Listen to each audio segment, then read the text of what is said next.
Look, the media always gets excited about these things. And if you just look over the past couple of years, we had anthrax, we had avian flu, we had MRSA. And for the most part, it's a bit of a media frenzy. This one is also a media frenzy, except there's the possibility this one really could be a pandemic. And at this point, we don't know. We don't know how much it's going to spread. We don't know how severe this is.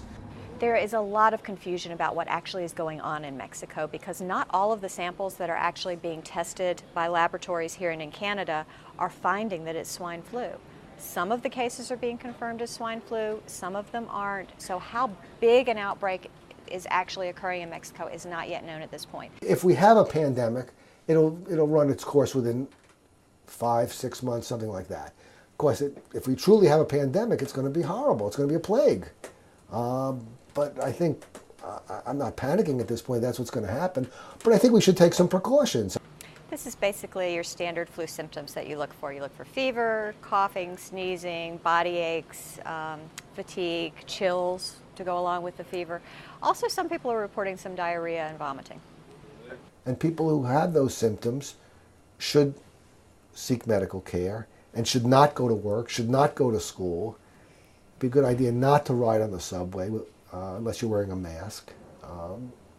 Certainly those sorts of things. We should have that level of concern at this point. The United States today issued a travel advisory saying that you should avoid non-essential travel to Mexico. You can't get this from eating pork. You can only get, the pig is the animal which has the genetic reassortment.